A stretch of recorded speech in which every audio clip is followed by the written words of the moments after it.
y amigos de esta universidad. El día de hoy es un día especial porque tenemos la alegría de estar cumpliendo un año en que empieza el funcionamiento de nuestra universidad. Siempre es un privilegio estar con ustedes, pero hoy esta alegría es doble porque estamos cumpliendo un año. El 23 de septiembre de 2019, un grupo de maestros, maestras, mujeres, hombres, jóvenes, empezaron a construir esta propuesta educativa para todos, desde abajo, desde aquellos que por siglos no hemos sido vistos ni escuchados, aquellos que tenemos nuestra propia cultura, pero que por ser diferente ha sido proscrita, aquellos que aún pensamos que se debe venerar a la madre tierra porque todo proviene de ella y a ella regresa. Había muchas inquietudes sobre este proyecto. Hoy esas inquietudes aún existen, pero el trabajo diario, el compromiso y la entrega de cada uno de los que participamos en esta comunidad escolar hace la tarea más ligera. Ver el entusiasmo de los alumnos y los compañeros cuando estamos en clase, cuando estamos compartiendo, escuchar las reflexiones que se hacen buscando transformar esta situación injusta que se pretende pasar como natural, hace que para cada uno de nosotros sea un orgullo ser parte de este gran proyecto que es la Universidad del Pueblo. Para iniciar con sus actividades, escucharemos las palabras de nuestro coordinador central, el maestro Leonel Manzano Sosa, quien nos dará un mensaje en esta fecha tan especial para nosotros. Lo escuchamos, maestro, por favor. Muchas gracias, compañera Silvia. Gracias a todas y a todos por acompañarnos en estos eventos que estamos realizando con motivo de nuestro primer aniversario. Al Consejo Universitario aquí presente, a nuestros distinguidos invitados, al presidente municipal Óscar Peralta de Huautla de Jiménez, al doctor Benjamín Maldonado. Es un honor que nos acompañe en este magno evento, a la comunidad universitaria de la UP, público que nos ve y escucha a través de las distintas plataformas y redes sociales. Cuenta el mito, compañeras y compañeros, que nuestro proyecto surgió como una loca idea atisbada por un preso sumergido en las oscuras mazmorras de una cárcel de máxima seguridad. Allá en sus interminables 23 horas del día, donde cobijado bajo ese techo de aislamiento total, elucubraba sus días. Vino luego esa fabulosa coyuntura nacional que lo puso en libertad y bajo esa actitud irreverente, trashumante y hasta cierto punto osada, es como se dio paso a ese proceso rizomático generado en interrelación con las diversas comunidades y colectivos del movimiento democrático oaxaqueño. Efectivamente, la Universidad del Pueblo surge producto de la ansiedad por encontrar nuevos caminos que lleven a nuestra lucha descolonizadora por otros derroteros, sobre todo en el área educativa, tan gravemente dañada por las décadas del neoliberalismo que han asolado nuestra nación. Fue así que como en una tarde que llovía cántaros en el mes de mayo de 2019, se retoma la idea de construir un proyecto de educación superior alternativa a partir de una charla casual en el Zócalo de la ciudad de Oaxaca. Lo anterior nos llevó a indagar de aquí para allá las maneras de cómo implementar tal idea en la práctica. Éramos unos neófitos en ese aspecto y aún lo seguimos siendo. Estamos en pañales, pero queremos dar el salto cualitativo que permite, en resumidas cuentas, lograr el reconocimiento de nuestra UP y para lograrlo, si fuere necesario, tenemos que asumir costos y luego entonces debemos de estar conscientes y ponerlos a la altura de la circunstancia. No con dichos o consignas, sino en la práctica concreta. Fue a partir de la primera semana de junio de 2019 cuando iniciamos la ardua y perenne tarea de esbozar nuestro proyecto, dando nombre, lema y logo a nuestra UP. Y como anécdota para la historia, la espiga que aparece en la letra U de nuestro logo se quedó por un error involuntario a partir de las prisas por presentar nuestra propuesta en el marco de ese ya lejano primer Congreso Nacional de Educación Alternativa. Eran los primeros días de junio del 2019 y ese congreso fue el clímax del ave fénix resurgiendo de las cenizas carcelarias para emitir su mensaje en la vieja casona de Jicotenca. Solo un proyecto teórico ambiguo éramos en el mes de junio, cuando se aprobó en el primer Congreso Nacional de Educación Alternativa para la Transformación Social que Oaxaca y la Universidad del Pueblo fuéramos sede del segundo congreso para el mes de noviembre de 2019. No existía un solo colectivo, mucho menos un plantel y ninguna licenciatura esbozada. Sudamos frío ante el reto, pero nos abocamos a asumir el compromiso de construir en firme nuestro lema de la ciencia al servicio del pueblo. Luego entonces, en un esfuerzo sobrehumano sin precedentes, para el 23 de septiembre de 2019, la UP era un ente vivo, latiendo y emergiendo de las entrañas mismas de nuestra tierra. Pocos meses bastaron para hacer surgir la inagotable creatividad y audacia latente en nuestros pueblos. Y aquí estamos ahora, compañeras y compañeros, con nuestros 16 planteles, sus 306 docentes otorgando su tequio pedagógico y sus 1,574 estudiantes dándole vida a la Universidad del Pueblo por toda la lastimada orografía de nuestro noble, indómito e histórico estado de Oaxaca. Salud y larga vida a la UP, camaradas. Recuerden, la ciencia al servicio del pueblo. Con estas palabras damos apertura a las actividades conmemorativas por nuestro primer aniversario. Muchas gracias a todas y a todos. Gracias por sus palabras, maestro, que sin duda nos hacen recordar el compromiso que tenemos como maestros comprometidos con la transformación y el cambio social. Y bueno, dentro de este primer aniversario que estamos celebrando el día de hoy, les recordamos que vamos a tener 2 ponencias. Hemos iniciado una jornada de ponencias magistrales. La primera será dictada por el doctor Benjamín Maldonado Alvarado, denominada El pensamiento comunal de Ricardo Flores Magón, y segunda a las 7 de la noche por la doctora Teresita Garduño, denominada La acción docente ante la pandemia de comorbilidades. Entonces esperemos que así como nos acompañan a esta hora, nos puedan seguir con nosotros a partir de las 7 de la noche. Y bueno, no podríamos estar hablando de una universidad sin un grupo de personas que estuviera desde abajo, desde adentro, impulsando y apoyando los trabajos que aquí se realizan. En este caso, nuestros invitados de honor que nos honran con su presencia son los consejeros de nuestro Consejo Universitario, 48 hombres y mujeres que estuvieron dispuestos a emprender esta gran aventura que hoy estamos celebrando. Y bueno, dentro de ellos me permitiré comentar el nombre de nuestros compañeros, de nuestros consejeros universitarios del plantel de Acatlán. Está la compañera Hortensia Bonilla Martínez, Gonzalo Cureño Pérez y Aimé Álvarez López. Del plantel de Cacahuatepec, los compañeros Salvador Ortiz Suárez, Nelson Montalbán Niño, Ángel García Martínez.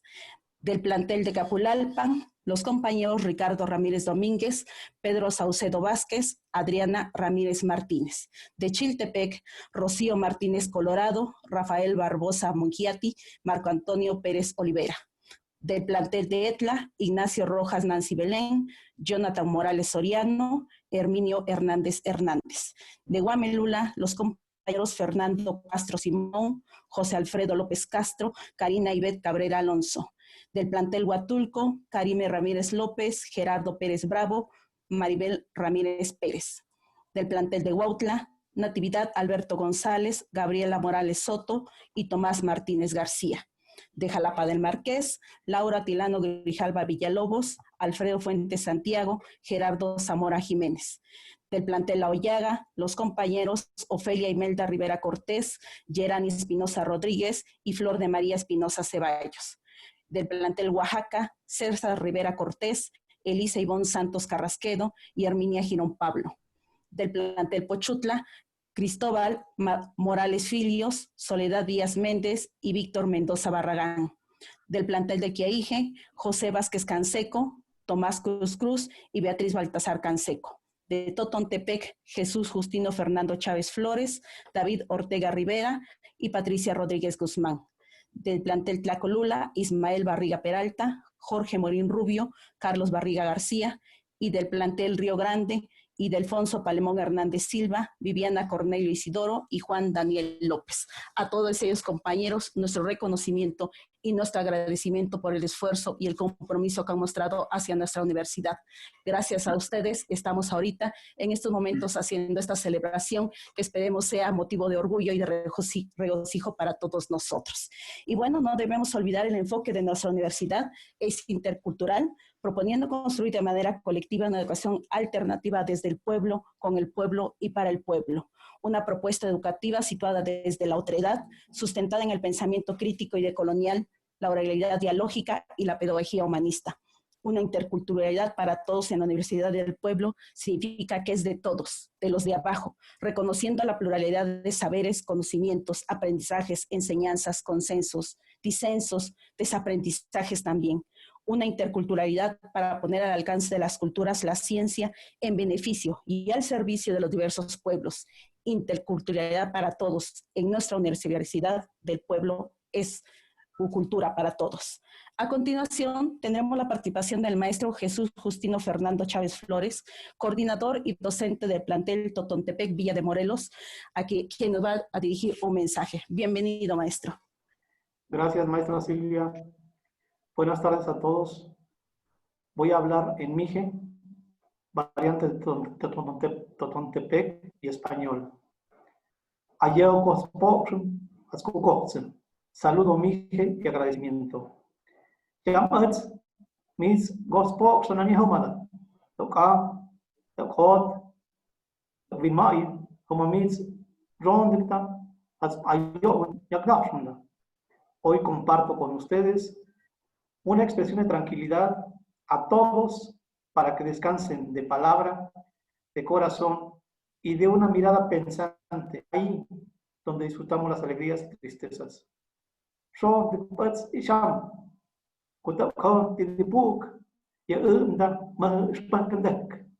Estoy feliz en este día porque cumple un año nuestra máxima casa de estudios.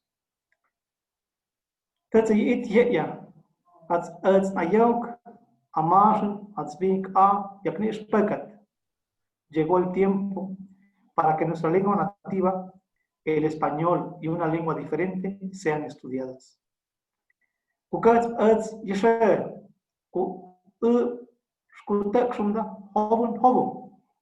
Agradezco al sol porque nos ilumina día a día.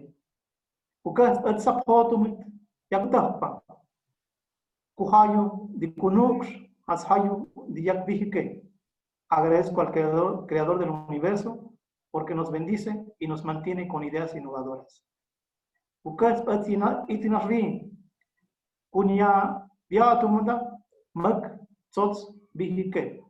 Agradezco al espacio-tiempo, a la tierra, porque seguimos contemplándola.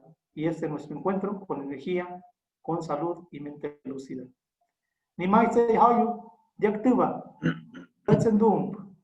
Muchas personas nos preguntan, ¿qué estamos haciendo? Hoy les vamos a decir nuestro quehacer. Mutak, primero. Hoy,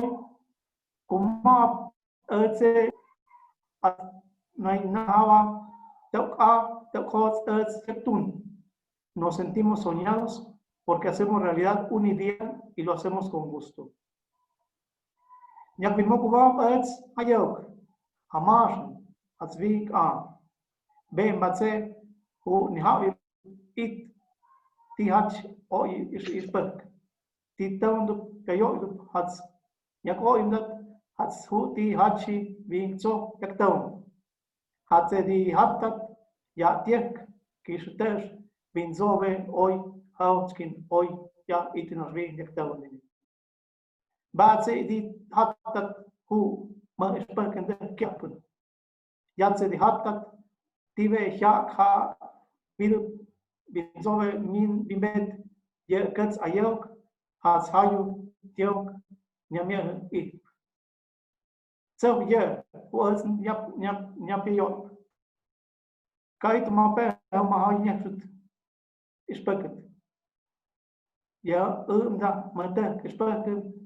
a Amarn hat ayok a Ukas Earth Mitsta Kuya Tin Itumda.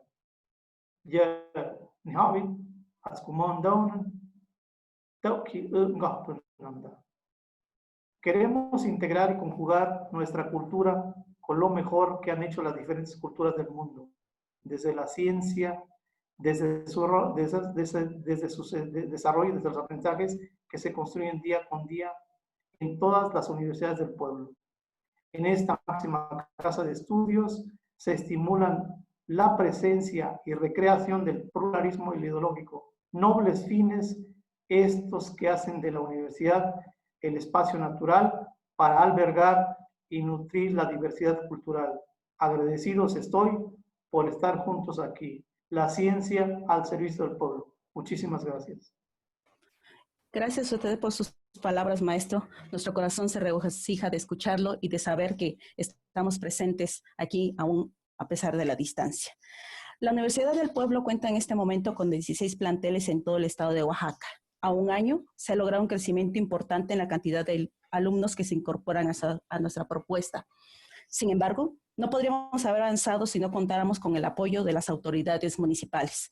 En nuestra perspectiva, la autoridad municipal obedece los acuerdos de la Asamblea, por lo que toda decisión pasa primero por el análisis y discusión de los hombres y mujeres de la comunidad. Por ello, cuando las autoridades municipales se involucran en apoyar nuestra propuesta, tenemos claro que es la voz de la comunidad la que estamos escuchando. En este andar, hemos tenido la posibilidad de conocer a diversos presidentes municipales. Uno de ellos, el contador público Óscar Peralta Allende, actual presidente municipal constitucional de Huautla de Jiménez, pueblo mágico de nuestro estado ubicado en la región de La Cañada, nos acompaña hoy brindándonos un mensaje. Bienvenido, contador, y le pedimos nos comparta su palabra. Muchas gracias. Maestro Leonel Manzano Sosa, coordinador central de la Universidad del Pueblo, y demás personalidades que nos acompañan en este evento, en esta tarde. Quiero dirigir estas palabras a nombre de mi ayuntamiento municipal, administración 2019-2021, y decirles que es un honor para mí dirigir estas palabras el día de hoy. Queridas alumnas, alumnos, maestras, maestros, personal administrativo y padres de familia, primeramente decirles que gracias por estar aquí. A todos ustedes en esta ceremonia de celebración del primer aniversario de la fundación de la Universidad del Pueblo, que fue el 23 de septiembre del año 2019.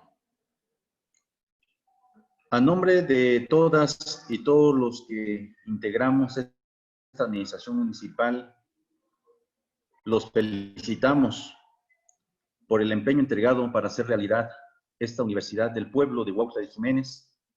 Para nuestros jóvenes representa una oportunidad invaluable de superación, de adquirir conocimientos, aprendizajes y experiencias que contribuyan a mejorar la calidad de vida de nuestra región mazateca.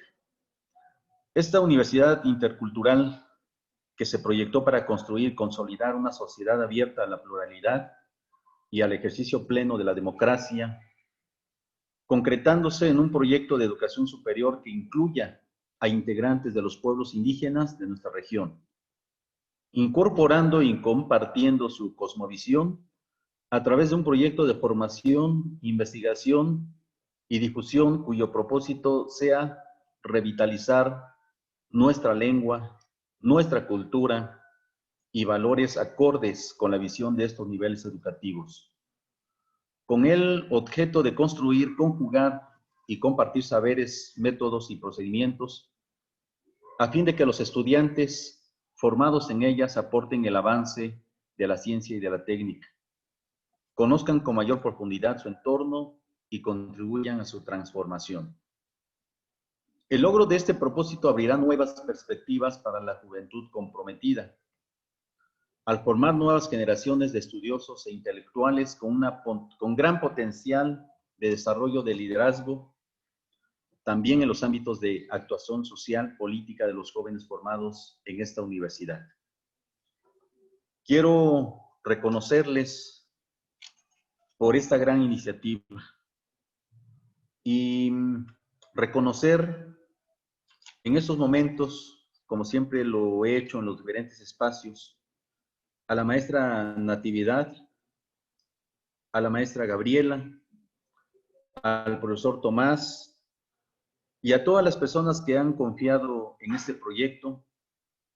No ha sido fácil, me consta que le han batallado mucho, pero afortunadamente se está avanzando. Y quiero pedirles que en este caminar no claudiquen. No es nada fácil levantar un proyecto educativo de ceros y sin embargo, vuelvo a repetir, se han dado pasos importantes para la creación de esta universidad en nuestro municipio de Huautla de Jiménez. Y quiero refrendar mi compromiso con este proyecto que en la medida de las posibilidades y el tiempo que me resta de esta administración municipal, vamos a seguir apoyando. Vamos a redoblar esfuerzos porque estoy completamente seguro de que es una opción de educación superior viable para nuestros jóvenes estudiantes que por la situación económica, por la lejanía en la que se encuentran otras universidades públicas, no tienen esa facilidad de trasladarse, no tienen esa posibilidad de moverse a otros lugares por las razones antes expuestas, y por ello nuevamente quiero felicitarlos por este gran proyecto. En nosotros, quienes integramos la actual administración de Huautla de Jiménez, tienen a los aliados que van a estar con ustedes y que van a apoyar este proyecto hasta el último día de mi administración. Quiero, con el permiso de ustedes, dirigir unas palabras en nuestra lengua materna, que es el mazateco, y con el permiso de todas las personalidades que nos acompañan, quiero decirles lo siguiente. Chondao cuetoko, potimaño chota chinershonshi, guasiki mano panda, ya guasin, tichubanas mia kuinishin heavy, que angand ay tifelen bono, que angakitsia hekwanda hesha heavy. Guasi tenio lao, dikwi nishao, gatse kwandale he dishti, si dios chayole, y nashinata tejao. Esto quiere decir que va un reconocimiento para todos ustedes y que no decaigan en este proyecto porque está de por medio el bienestar, no solamente de los jóvenes de Huautla de Jiménez, sino de muchos jóvenes, de miles de jóvenes de nuestro estado de Oaxaca.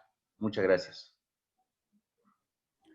Sin duda sus palabras, señor presidente, nos refrendan el compromiso que tenemos todos y cada uno de nosotros con nuestra comunidad, con nuestro bello estado de Oaxaca y con la educación en general. Le aseguramos que sabemos los grandes retos que tenemos por delante, pero sin embargo, el tener a nuestro lado a personalidades como usted y como todos y cada uno de los compañeros que han estado compartiendo su espacio con nosotros, nos dan esa seguridad de poder pensar que este proyecto no va a decaer. Vamos a seguir adelante y estamos seguros que podemos ser sí una alternativa real y congruente para aquellos jóvenes, aquellas personas que por la situación económica, de género, discriminación que han padecido, podemos dar una alternativa para que ellos puedan ingresar a estudios de nivel superior. Muchas gracias por sus palabras y tenga usted por seguro que las recordaremos siempre cuando estemos a punto de fallecer. Y bueno, damos las gracias a todas y todos por estar participando con nosotros en estas actividades. Les agradecemos a nuestros compañeros y a las personas que están acompañando. Y bueno, sin más preámbulos, damos paso a la importante conferencia del doctor Benjamín Maldonado Alvarado. Me permitiré presentar al doctor, aunque para los que estamos en Oaxaca y los que estamos en este asunto de la interculturalidad y la comunalidad es bastante conocido. El doctor Maldonado es antropólogo de formación, cursó el doctorado en estudios amerindios por la Universidad de Leiden, Holanda, ha sido profesor de la Universidad Pedagógica Nacional Unidad 201, profesor investigador en el Colegio Superior para la Educación Intercultural de Oaxaca y actualmente es profesor de la UNAM en el posgrado en Pedagogía de la Facultad de Estudios Superiores Plantel Aragón. Además, ha sido creador de diversos espacios de reflexión sobre la comunalidad, como la Academia de la Comunalidad. Es además autor de 11 libros e innumerables artículos. Sus líneas de investigación versan sobre educación comunitaria, historia cultural indígena, etnografía de los pueblos indígenas, geografía simbólica, comunalidad y magonismo, por lo que se erige como una de las más potentes voces en estos temas. Es precisamente sobre Ricardo Flores Magón, uno de los hombres más íntegros en la historia de nuestro país, hombre consecuente y revolucionario, que versará la conferencia El pensamiento comunal de Ricardo Flores Magón, que nos brindará a continuación. Doctor Maldonado, sea usted bienvenido a este espacio y nos aprestamos para escucharlo. Muchas gracias. Buenas tardes. Agradezco sus palabras, su presentación y quisiera empezar felicitando obviamente a la universidad por haber llegado a su primer aniversario tan pronto y con 16 planteles. Y agradecer al profesor Tomás Martínez la invitación para compartir con ustedes estas ideas acerca del magonismo y la comunalidad. Bueno, llamamos comunalidad al modo de vida indígena. Eso es lo que es la comunalidad, donde la vocación colectivista se refleja en la mentalidad de la gente y el modo de organizar la vida en la comunidad. O sea, yo creo que la comunalidad es al mismo tiempo una mentalidad, un modo de organización y un espacio que es la comunidad donde se practica ese modo de organización. Son tres elementos que están íntimamente relacionados. Y no puede, en la perspectiva de la comunalidad indígena, no podría haber uno sin otro. O sea, tienen que ser simultáneos.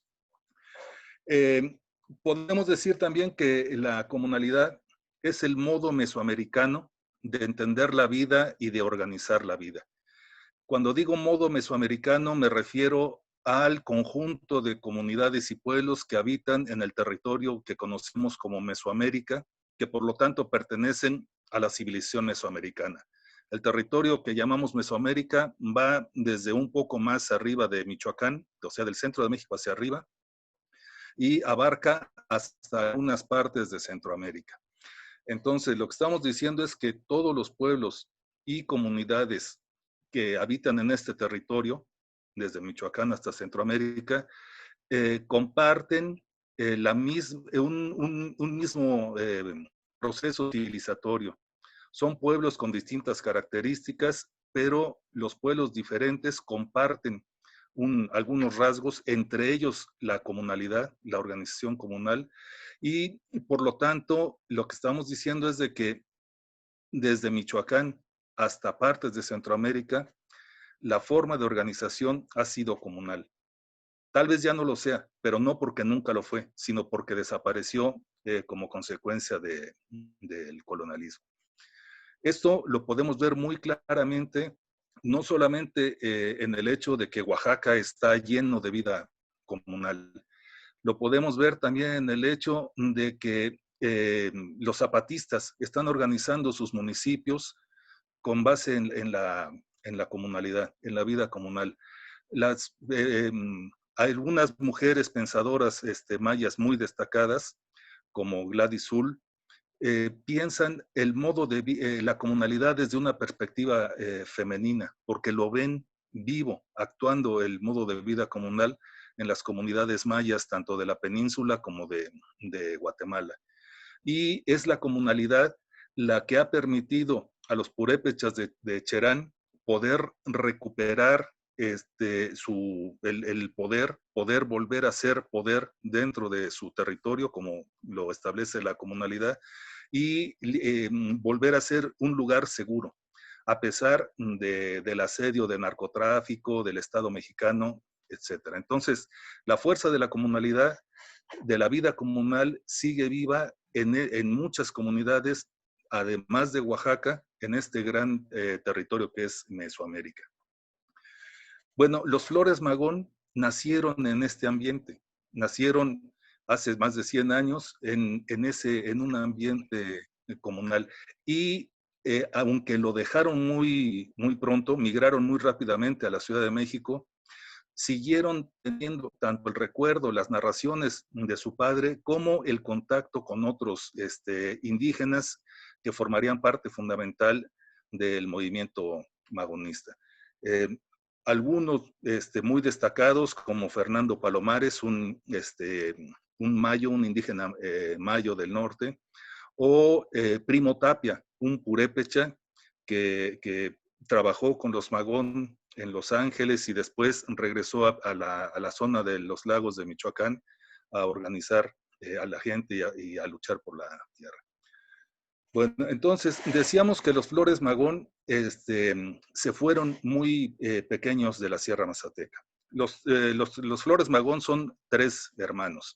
Jesús, el más grande, bueno, los 3 son hijos de una poblana que era Margarita Magón Grajales, y un oaxaqueño que al parecer es de origen náhuatl, era náhuatl, que es don Teodoro Flores.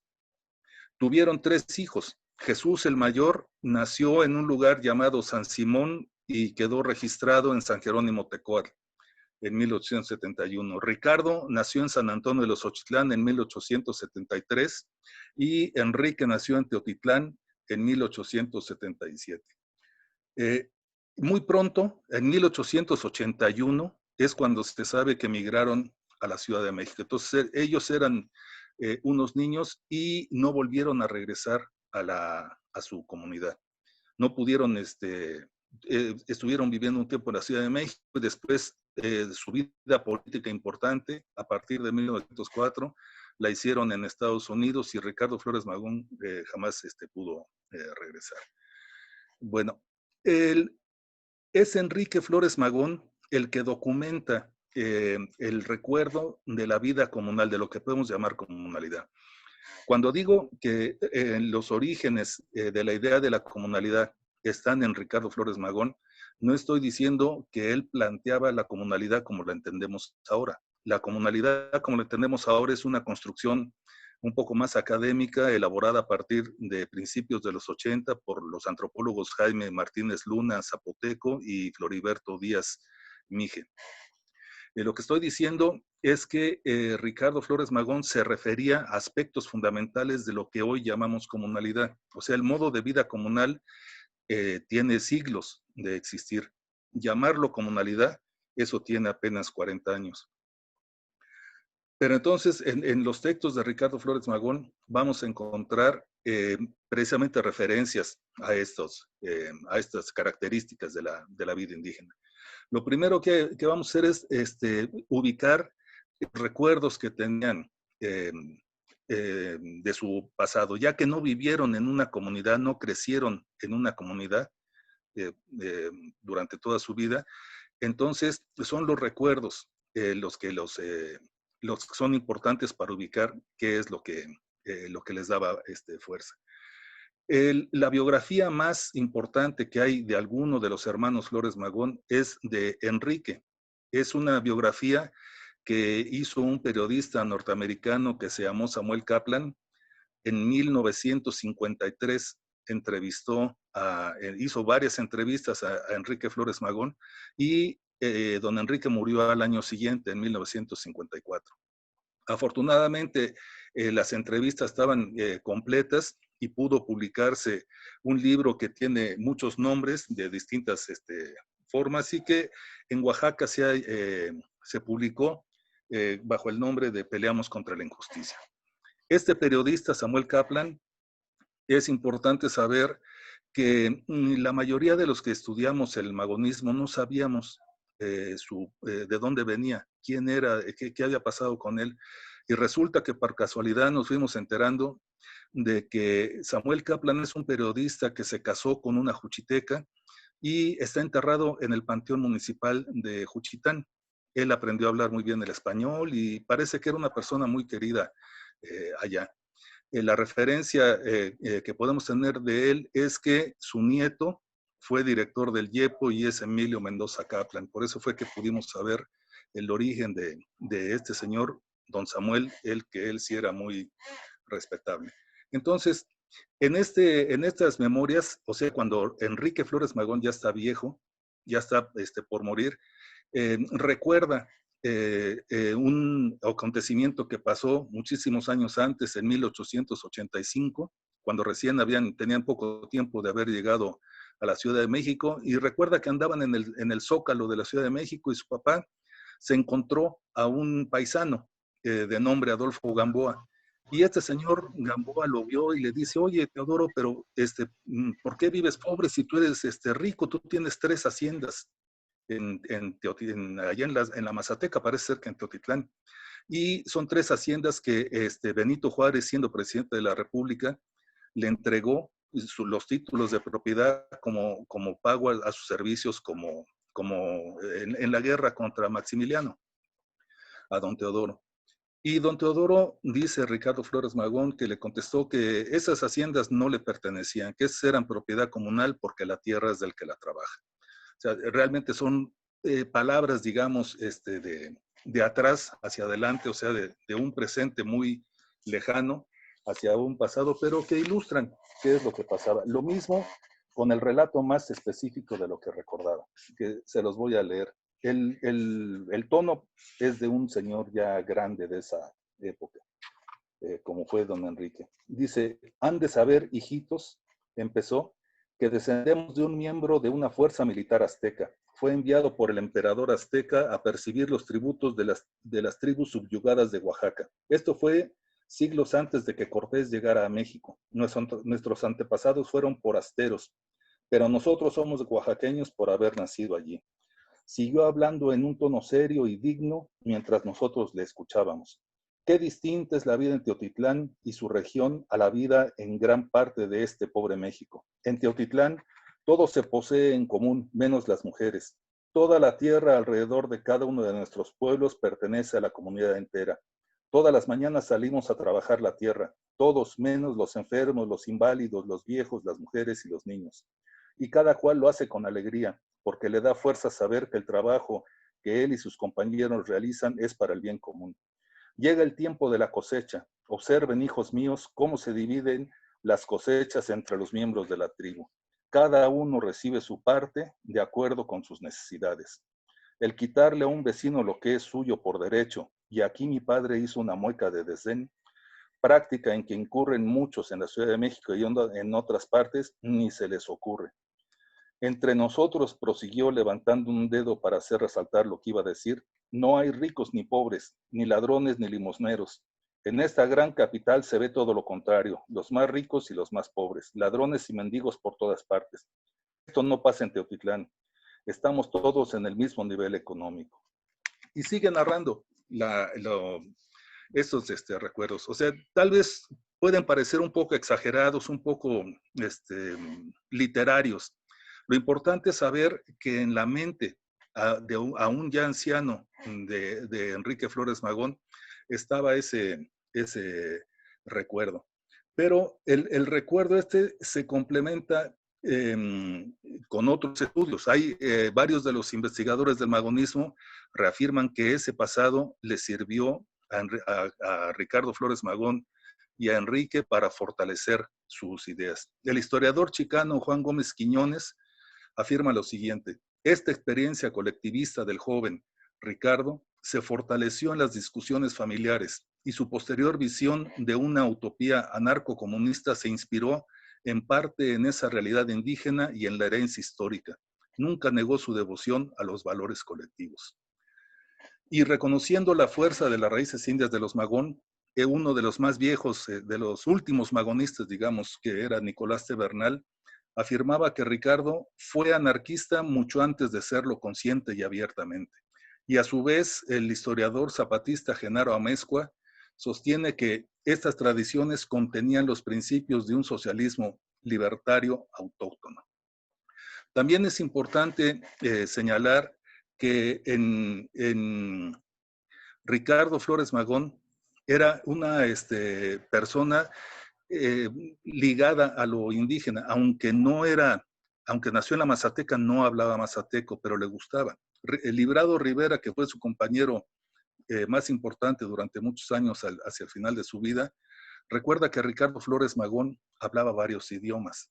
Dice, aparte del español y el inglés que conocía muy a fondo, sabía francés, italiano y portugués. Conocía mucho del latín y del griego, algo del idioma azteca, cuya agradable pronunciación recordaba recitando de memoria unas poesías que legó a la historia del famoso Nezahualcóyotl.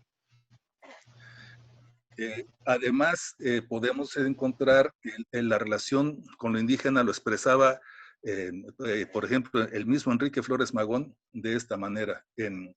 Es decir, Ricardo Flores Magón decía en 1909, mi sangre de indio me dio en esos momentos la calma necesaria para escuchar, conteniendo las rebeliones de mi otra sangre, la española, que me invitaba a escupir a mi extraño visitante.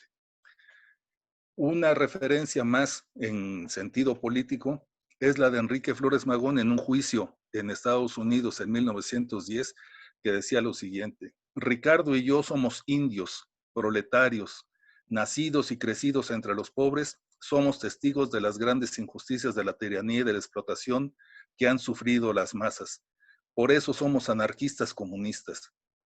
O sea, esos tres aspectos son los que podemos entender como fundamentales en la idea revolucionaria de los hermanos Flores Magón, en su parte más importante. Son indios, proletarios y anarquistas. O sea, tienen cultura, tienen un tipo de cultura, se saben explotados y optan por ser rebeldes en el tipo anarquista. Bueno, pensando en la comunalidad, podemos encontrar que la definición de anarquía que daba Ricardo Flores Magón es muy descriptiva del modo de vida comunal, sin que se refiere a eso. Si pensamos en cómo viven los pueblos, que todos ustedes conocen, o todos conocemos, ustedes, la mayoría han nacido allí, y les dijéramos, o les dijeran, el modo de vida en el que ustedes participan, se han formado, es orden basado en el apoyo mutuo. Justamente así es como Ricardo Flores Magón en 1911 definía la anarquía. La anarquía es orden basado en el apoyo mutuo. La anarquía no es caos, la anarquía es orden basado en el apoyo mutuo. Bueno, los aspectos en los que Ricardo Flores Magón se refiere al valor de la vida indígena, sobre todo pensando en hacer para lograr la revolución, son varios, los escribió entre 1911 y 1914 en el periódico Regeneración. El más conocido, el más importante, es el que lleva además el bello título de El pueblo mexicano es apto para el comunismo. Allí dice Flores Magón lo siguiente. Dice, recordad cómo han vivido las poblaciones rurales de México. En la ranchería se ha practicado el comunismo. He dicho más de una vez que la vida de la población rural hasta hace pocos lustros en México era casi comunista. El apoyo mutuo era la regla entre los sencillos habitantes, cuyas casas eran construidas por los vecinos del pueblo. Las cosechas eran levantadas por todos. Las escardas y los trabajos en que se requería mayor número de brazos que los de una familia se practicaban en común. De uso común eran las tierras, las fuentes, el lago, y de explotación común era el bosque cercano, la cantera de tepetate o de tezontle, el maipasal para elaborar los metates y los molcajetes, los yacimientos de cal, de sal, etc. La moneda no era necesaria para las transacciones de cada comunidad. El intercambio de productos y de materias primas era la regla y solamente se necesitaba el dinero para llevar de la ciudad más o menos cercana lo que en el lugar no se producía. Y casi siempre se obtenía ese dinero llevando a la ciudad legumbres, materias primas, ganado, sal, cal, etc. Pero era bien poco lo que necesitaban en monedas. Apenas si se hacía sentir la autoridad, pero llegó la hora del desarrollo industrial de México. Ahora, hermanos expropiadores, Escuchad estos fraternales consejos. No dejéis las armas por ningún motivo. Trabajad las haciendas en común, pues si dividís la tierra os ganaréis el pan con tanto sacrificio como os los ganáis actualmente, mientras que reunidos todos los brazos de cada comunidad para trabajar la tierra, se trabajará menos y se cosechará más. Si dividís la tierra, correréis el riesgo de que a la larga, más o menos tarde, obligaréis a vuestros hijos a hacer una nueva revolución para expropiar la tierra. Trabajad la tierra en común, como lo hicieron vuestros padres los indios, y consumid en común según las necesidades de cada cual. Y termina ese artículo diciendo, se ve pues que el pueblo mexicano es apto para el comunismo porque lo ha practicado, al menos en parte desde hace siglos. Y eso explica por qué, aun cuando en su mayoría es analfabeto, comprende que en vez de tomar parte en farsas electorales para elevar verdugos, es preferible tomar posesión de la tierra, y le está tomando con grande escándalo de la ladrona burguesía. En 1911 escribía también Ricardo Flores Magón esto. Y es importante ver entonces que no solamente enaltece la vida de los indígenas, sino que él está llamando a luchar por una revolución. Vamos a ver más adelante qué tipo de revolución, una revolución total, no un cambio de gobierno, no tumbar a Porfirio Díaz y poner otro presidente. No estaba luchando porque Madero fuera el presidente de la República, ni tampoco Ricardo Flores Magón. No estaban luchando ya por eso, estaban luchando por acabar con el poder. Por eso es que llamaban en 1911 a expropiar. Y la expropiación era a través de las armas, no era como Zapata hacía, no era comprarle las tierras a los latifundistas, era quitárselas, era matarlos incluso. O sea, los Magón en su fase anarquista eran mucho más radicales. Y entonces la importancia del magonismo está precisamente, de la comunalidad en el magonismo, está en que una vez que lograban hacer la revolución, o sea, acabar con el clero, el capital y el poder, entonces reconstruir la sociedad con base en esa experiencia histórica que ellos dicen que hasta hace poco tiempo había existido. O sea, esta vida comunal que valoran los Flores Magón, decían que fue el modo de vida general hasta que el capitalismo se desarrolló. Ellos pensaban, como todos los revolucionarios del mundo, que el capitalismo acabó con todo tipo de valor positivo del mundo rural y que no hubo quien resistiera. La resistencia se acabó, la dominación se extendió y entonces había que crear un hombre nuevo, un tipo de humanos nuevos. Es importante señalar que esta idea de Ricardo Flores Magón coincide con la idea de una anarquista norteamericana muy importante que trabajó con los Flores Magón y que se llama Voltairine de Cleyre. Voltairine de Cleyre es una mujer que más o menos que vivió en el tiempo que vivió Ricardo Flores Magón, murió más joven que él, y que era una anarquista que escribió mucho sobre los derechos de las mujeres, pero no solamente sobre los derechos, sino también sobre las características de la vida femenina de las mujeres. O sea, ella es una especie de antecedente de la lucha contra el patriarcado. Bueno, esta Voltairine de Cleyre escribía también más o menos lo que escribía Flores Magón sobre los pueblos indígenas.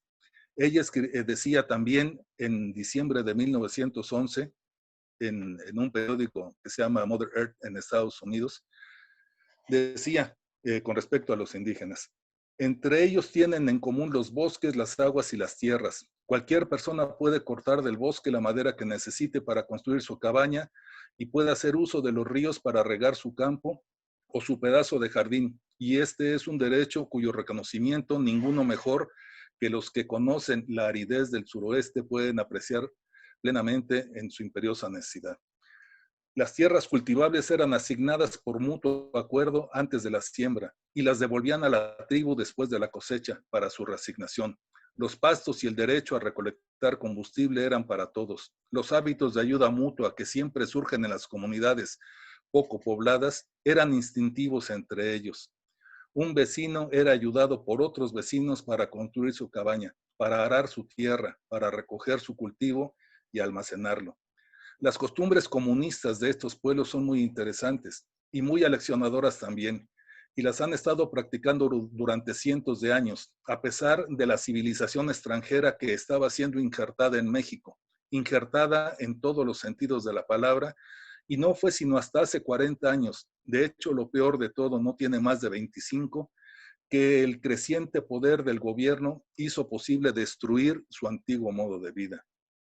Con el desarrollo del régimen de Porfirio Díaz, que llegó al poder en 1876, y cuando digo el régimen de Díaz no me refiero especialmente al hombre Díaz, porque yo creo que ha sido a la vez sobremaldecido y sobrealabado, sino a toda la fuerza que ha desarrollado de manera constante el poder centralizado a partir de entonces y toda la política de civilizar a México de la que se jactaba Díaz. Con ese desarrollo, digo, la vida india ha sido rota, violada de forma tan despiadada como nunca antes se había arrancado a un pueblo sus raíces para arrojarlas como hierba mala al sol para que se marchiten. O sea, la fuerza de las ideas de esta mujer anarquista las podemos encontrar complementándose, actuando al mismo tiempo para, no para escribir un tratado sobre los indígenas, sino para mostrar la importancia de los recursos que tenían los indígenas en su historia comunal, para poder luchar de manera anarquista. Y luchar de manera anarquista hacia 1911 era luchar por tierra y libertad. Aquí es importante decir que el general Zapata nunca firmó ni uno solo de sus manifiestos ni de sus textos con la consigna tierra y libertad que se le ha asignado en la historia de México. Tierra y libertad es una consigna que los magonistas introducen en México a partir de octubre de 1910, y desde entonces, desde octubre de 1910, Ricardo Flores Magón y los magonistas firman todos sus manifiestos con la consigna tierra y libertad. En octubre de 1910, Zapata no era zapatista, Zapata era maderista. Zapata se hace zapatista hasta que firma el Plan de Ayala en noviembre de 1911, un año después. Y nunca, ni siquiera el Plan de Ayala, ni ningún otro documento firmó Zapata con la consigna tierra y libertad. Tierra y libertad no solamente es una consigna magonista, sino que es la expresión del tipo de lucha por el que llamaban a la revolución los magonistas, por recuperar la tierra y la libertad. Ahorita vamos a ver de qué manera. En contraste con esta percepción de lo indígena, de las características del indígena, en contraste con esto, vemos la pobreza ideológica, política, del gran héroe de la revolución que es Francisco I. Madero. Madero, en su libro de campaña, que se llama La sucesión presidencial de 1910, afirmaba una cosa grotesca. Afirmaba que el pueblo mexicano era apto para la democracia, no para el comunismo, como decía Ricardo Flores Magón. Dice, el pueblo mexicano es apto para la democracia porque no va a participar de la vida democrática. Así de ridículo como se oye. Madero decía textualmente lo siguiente: el pueblo ignorante no tomará una parte directa en determinar quiénes han de ser los candidatos para los puestos públicos, pero indirectamente favorecerá a las personas de quienes reciba mayores beneficios, y cada partido atraerá a sus filas una parte proporcional de pueblo, según los elementos intelectuales con los que cuente. Aún en países muy ilustrados, no es el pueblo bajo el que determina quiénes deben llevar las riendas del gobierno. Generalmente, los pueblos democráticos son dirigidos por los jefes de partido. Aquí en México pasará lo mismo, y no será la masa analfabeta la que dirija al país, sino el elemento intelectual. Y sigue diciendo, hemos procurado demostrar que la ignorancia no es obstáculo para que se implanten entre nosotros las prácticas democráticas. Y ahora pasaremos a probar con hechos. En la Grecia de Pericles y en la Roma de los cónsules, ¿habría más del 16% de sus habitantes que supiera leer y escribir o estarían más civilizados que nosotros? Pues bien, los griegos y los romanos de aquella época, que en su mayoría no sabían leer ni escribir, que eran infantilmente supersticiosos y tenían costumbres tan bárbaras que no resisten comparación con nuestro estado actual de adelanto, estaban a pesar de todo perfectamente aptos para la democracia, y precisamente a sus prácticas regeneradoras debieron la gloria de elevarse a una cultura y grandeza no conocidas hasta entonces. Vemos entonces dos formas diametralmente distintas de valorar lo indígena. Ricardo Flores Magón dice: en la vida comunal está la fuerza para reconstruir la nación, la experiencia histórica para reconstruir la nación una vez que se acabe con los poderes. Y a pesar de que el pueblo es analfabeto, ha tenido la sabiduría para organizarse durante siglos a través de la vida comunal. Madero dice exactamente lo contrario. El pueblo es ignorante, supersticioso, y precisamente por supersticioso y por ignorante no puede ser quien gobierne, no puede ser una parte importante, debe de ser gobernado. Es exactamente lo contrario. Bueno, el concepto de revolución total que piensan los magonistas es un manejo que hacen ellos de manera importante para llamar a la gente a entender que la revolución no era luchar por cambiar de gobierno, no era por luchar por cambiar a Porfirio Díaz, era luchar por acabar con lo que ellos llamarían la hidra de tres cabezas, el monstruo de tres cabezas, que era el capital, el clero y el poder. En muchos documentos después de 1911, a partir de 1911, justamente cuando se valora lo comunal, aparece el concepto radical de revolución. Y este concepto, que se puede ver en muchos documentos, lo vemos con toda claridad en el manifiesto del Partido Liberal Mexicano del 23 de septiembre de 1911, que es tal vez el último documento más importante de los magonistas.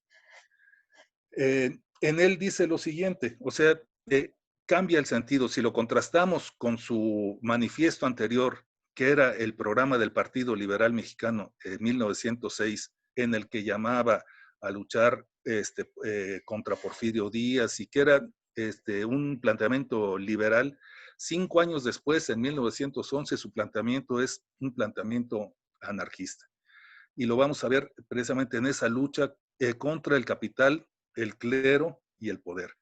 Dice este manifiesto, entre una de sus partes: el Partido Liberal Mexicano reconoce que la autoridad y el clero son el sostén de la iniquidad capital y por lo tanto la Junta Organizadora del Partido Liberal Mexicano ha declarado solemnemente guerra a la autoridad, guerra al capital, guerra al clero. Contra la autoridad, contra el capital, la autoridad y el clero, el Partido Liberal Mexicano tiene enarbolada la bandera roja en los campos de la acción en México, donde nuestros hermanos se baten como leones disputando la victoria a las huestes de la burguesía, ya, o sea, maderistas, reyistas, vasquistas, científicos y tantas otras, cuyo único propósito es encumbrar a un hombre a la primera magistratura del poder para hacer negocio a sus sombras y sin consideración alguna a la masa entera de la población de México, y reconociendo todas ellas como sagrado el derecho de propiedad individual. No escuchéis las dulces canciones de esas sirenas que quieren aprovecharse de vuestro sacrificio para establecer un gobierno. Esto es un nuevo perro que proteja los intereses de los ricos. Arriba todos, pero para llevar a cabo la expropiación de los bienes que detentan los ricos.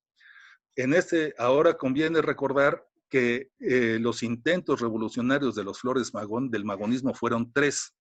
Uno en 1906, otro en 1908 y otro en 1911. En los 3, de lo que se trataba era de organizar grupos armados en distintas comunidades y ponerse de acuerdo en una fecha en la que pudieran levantarse todos para empezar a luchar y ir liberando poblaciones. En 1906, el centro fundamental de la rebelión estuvo en Veracruz, en la zona de Soteapan, pero no solamente allí, donde uno de los máximos luchadores que siguió luchando después durante varios años era precisamente un oaxaqueño originario de Santiago Chazumba. Hilario C. Salas se llamaba. En 1908 se volvieron a levantar los grupos, pero fueron nuevamente derrotados en Coahuila, en distintas partes del norte, y en 1911, ya estando Madero en el poder, los magonistas volvieron a intentar hacer otro intento de revolución, esta vez empezando en Baja California. Y ahí Madero contó con la complicidad del gobierno norteamericano, que invadió el territorio mexicano impunemente para masacrar a las fuerzas de los magonistas. Aquí es importante también decir que en 1911 era funcionario del gobierno de Madero, Jesús Flores Magón, y Madero lo envió a hablar con su hermano Ricardo, y Ricardo, en otras palabras, porque así seguramente hablaba, no le mentó la madre porque era también mamá de él, pero lo mandó a recordar a doña Margarita. Bueno, es importante decir que en este mismo documento, en el manifiesto de 1911, ellos explican cuál es el proceso revolucionario que deben de seguir y confiando en la masa. Dice, la expropiación tiene que ser llevada a cabo a sangre y fuego durante este glorioso movimiento, como lo han hecho y lo están haciendo nuestros hermanos, los habitantes de Morelos, sur de Puebla, Michoacán, Guerrero, Veracruz, norte de Tamaulipas, Durango, Sonora, Sinaloa, Jalisco, Chihuahua, Oaxaca, Yucatán, Quintana Roo y regiones de otros estados, según ha tenido que confesar la misma prensa burguesa en México, en que los proletarios han tomado posesión de la tierra sin esperar a que un gobierno paternal se dignase a hacerlos felices, conscientes de que no hay que esperar nada bueno de los gobiernos y de que la emancipación de los trabajadores debe ser obra de los trabajadores mismos. Entonces, la expropiación quiere decir matar. Ellos decían, hay que acabar con el poder, el capital y el clero. Eso quiere decir muerte a las autoridades, muerte a los capitalistas y muerte a los curas. Una vez que están muertos, que ya no hay poder que sustente el Estado en esa comunidad, entonces la expropiación era el método, o sea, tomar la posesión de las mercancías que hubiera en las tiendas, repartir la tierra que tenían los latifundistas entre la gente que la necesitaba y organizarse para empezar a trabajar por grupos. La idea de los magonistas era de que, supongamos, los campesinos que cultivaban maíz se organizaran, las mujeres que hacían huipiles o artesanías se organizaran, los cafetaleros se organizaran, los herreros se organizaran por distintos grupos y después esos grupos se reunieran a dialogar en una especie de confederación. Y entonces ellos tenían que defender su comunidad con las armas, de que no llegara que no llegara el Estado a recuperar el poder. Y entonces el grupo que había luchado para liberarlos se iba, era una columna, o sea, la revolución era por columnas. Se liberaba una comunidad, ya que estaba organizada la comunidad y suficientemente sólida, eso no debía de pasar, según ellos mismos dicen, más que en unas semanas. Ese grupo se iba a luchar para liberar otra comunidad y así seguir. Esa era la idea de la revolución. Entonces, cuando tenían 30, 40 grupos organizados en comunidades, empezaba la revolución. Sobre todo las dos primeras, 1906 y 1908, fueron delatados y en cuanto empezaron, la mayoría de los grupos ni siquiera se pudieron levantar porque fueron encarcelados o asesinados los que estaban en esa revolución.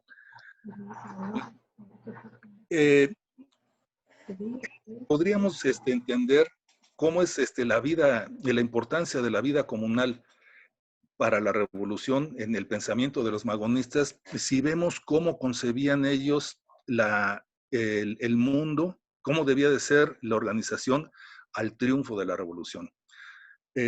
Eso lo hace Ricardo Flores Magón, sobre todo a través de cuentos escritos de 1914 hacia adelante.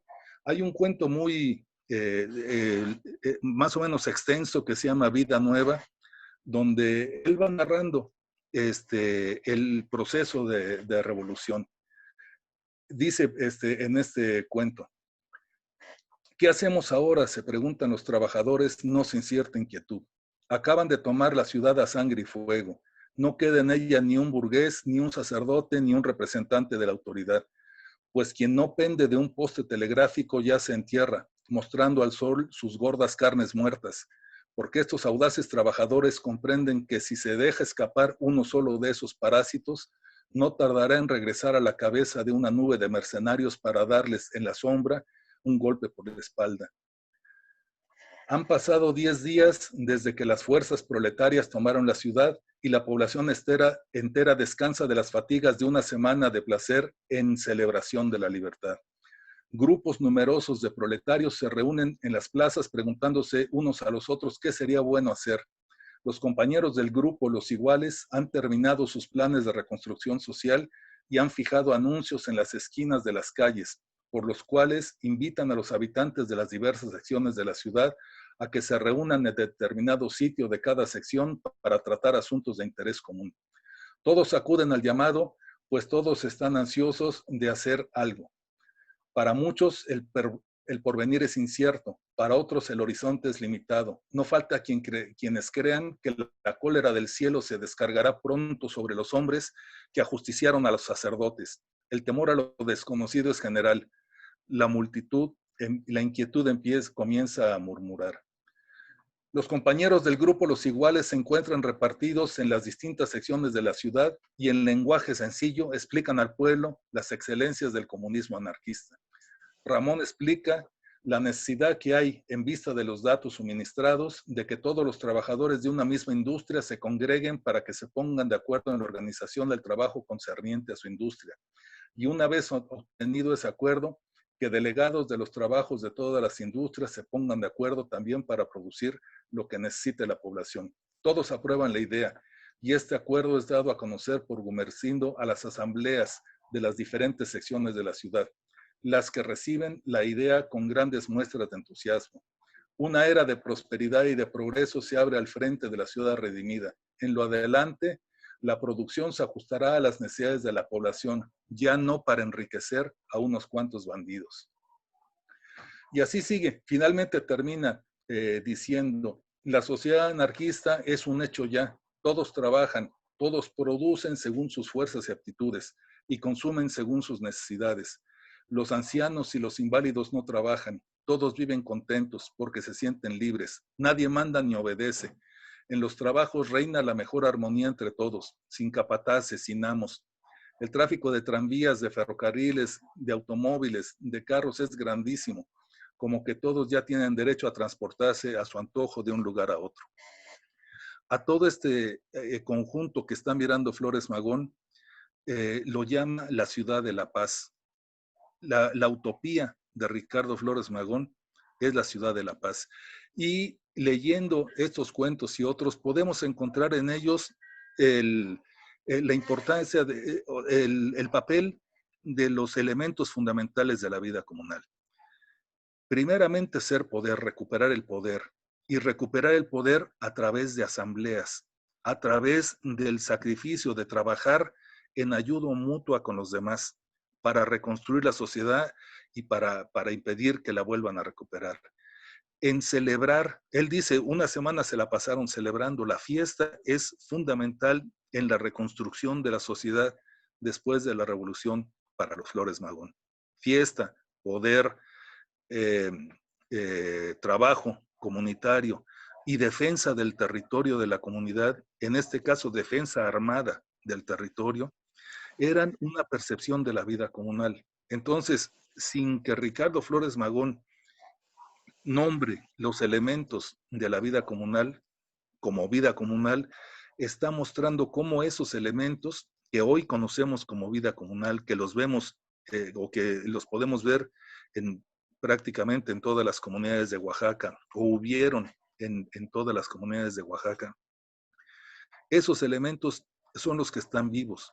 Y para él, entonces, esos eran la base como experiencia histórica para poder reconstruir la sociedad. En otras palabras, a diferencia de los marxistas, o sea, de los socialistas, los socialistas pensaban que el pueblo no estaba suficientemente apto para gobernarse al triunfo de la revolución y por lo tanto tenía que haber un periodo de transición que se llama socialismo para transitar después al comunismo. Y el socialismo se definía como la dictadura del proletariado. Y la dictadura del proletariado era los pobres, los oprimidos, hechos poder, pero no a través de ellos mismos, sino de un Estado fortalecido al máximo. O sea, de gente que estuviera en el poder, ejerciendo el poder contra la burguesía y a favor del pueblo.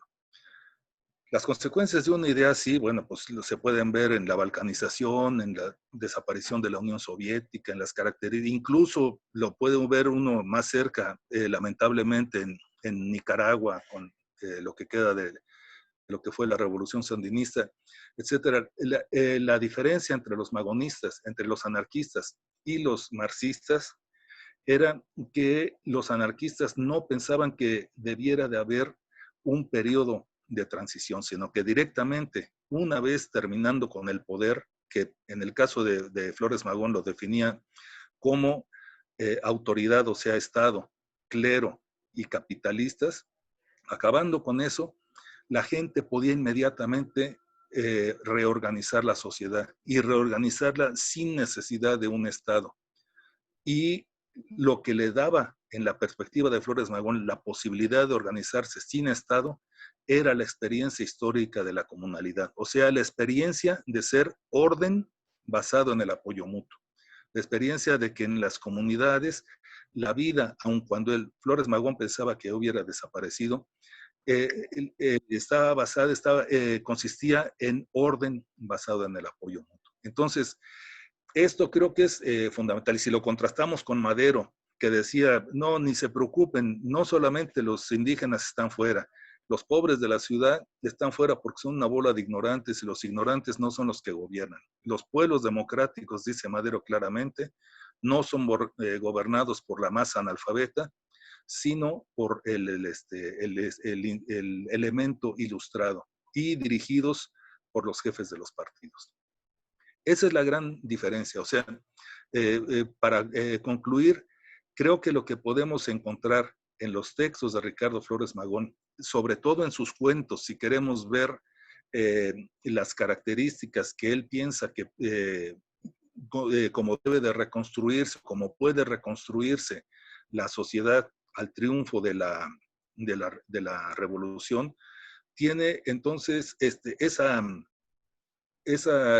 posibilidad tiene que ver directamente con la fuerza que tiene la vida comunal en los pueblos. Entonces, Ricardo Flores Magón y los magonistas, incluso Voltaire de Cleyre, como vimos, gente que aprecia tanto lo comunal, piensa que ya está desaparecido, pero reconocen que la experiencia histórica de haberlo vivido durante siglos ha educado lo suficientemente a la gente como para que la gente no necesite de nadie más que les diga qué hacer. No necesitan, en otras palabras, del Estado, para que el Estado les organice la salud, les organice la educación, les organice la economía, etcétera, ni mucho menos les organice la vida democrática, es decir, la conducción del poder, sino que la gente lo ha hecho sin necesidad del Estado, a través de la vida comunal. Por eso es de que la lección del magonismo es importante conocer el pensamiento comunal de Ricardo Flores Magón y de los magonistas,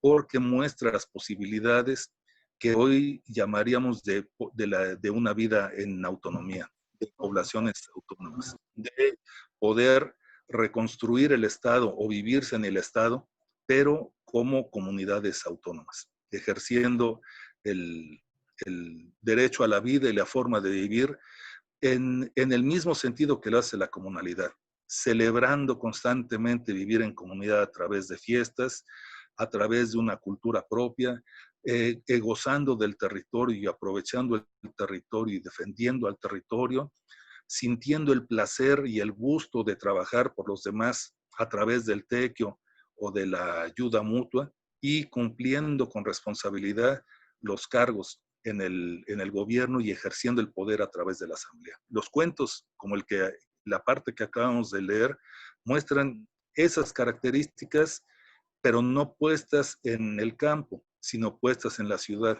Ese cuento que leímos, La Vida Nueva, se refiere a una ciudad, y los Flores Magón vivieron los últimos casi 20 años de su vida en Estados Unidos, hasta que murió Ricardo Flores Magón, y lo que conocen es fundamentalmente la ciudad. Lo que les interesa es hacer la revolución en todos lados, fundamentalmente en la ciudad, pero no exclusivamente.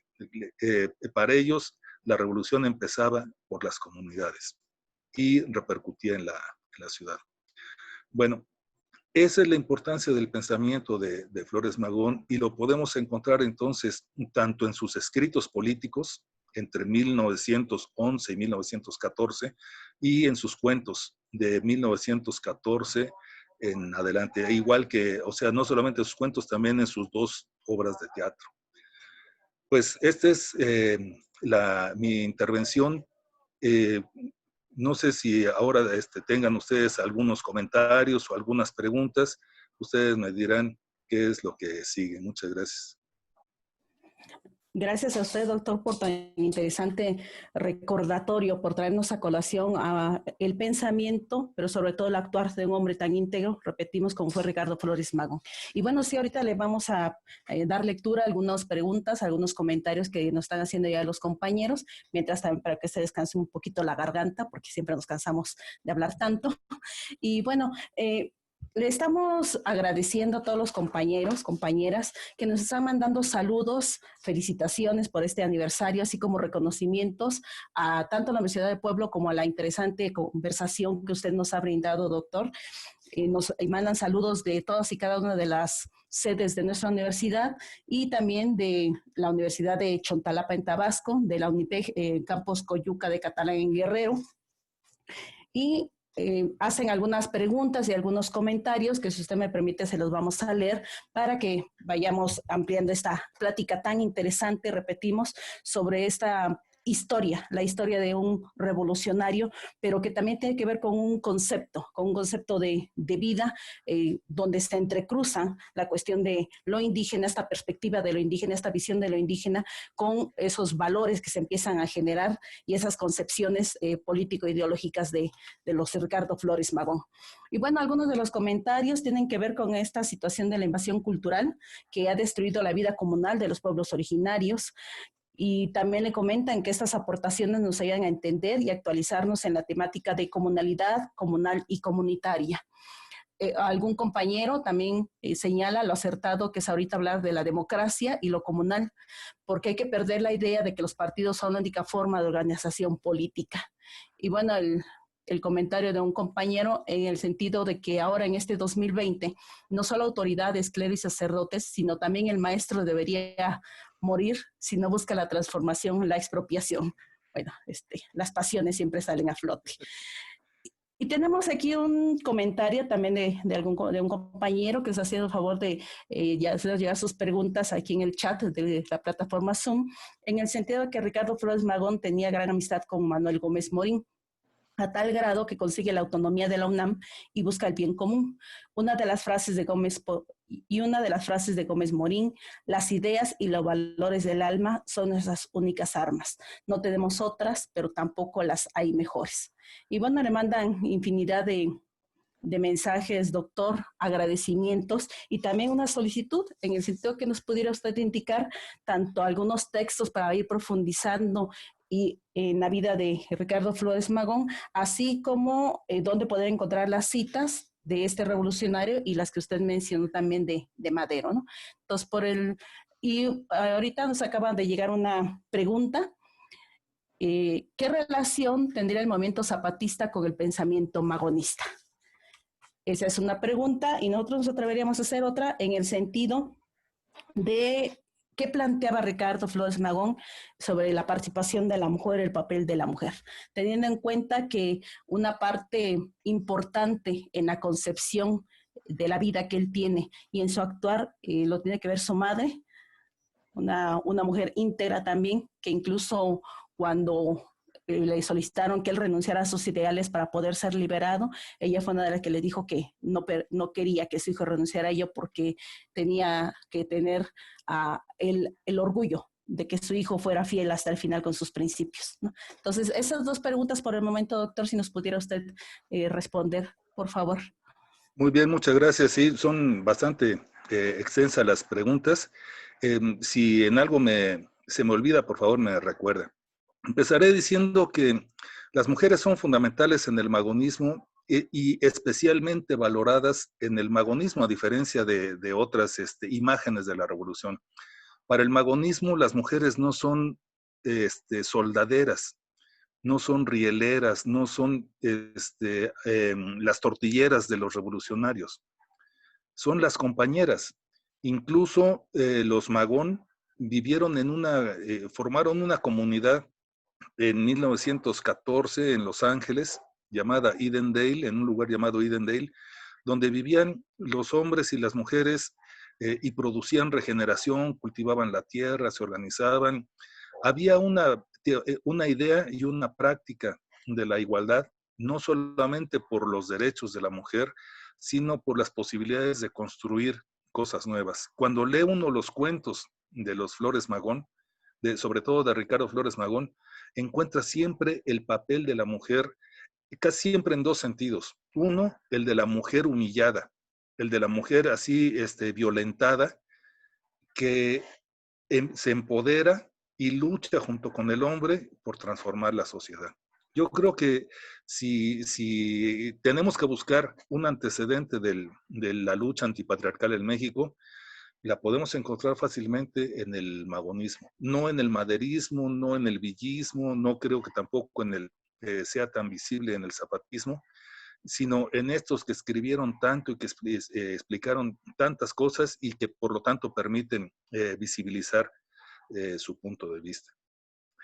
Bueno, de lo que me preguntan, una cosa que me vino mucho a la mente es el hecho de que la comunalidad, en la perspectiva de Ricardo Flores Magón, era útil para reconstruir la vida. Pero el magonismo, si algo tenemos que exigirle o que le hubiéramos exigido al magonismo, igual que a la mayoría, si no es que a todos los revolucionarios del siglo XIX y del siglo XX, es que no ven un valor en la resistencia.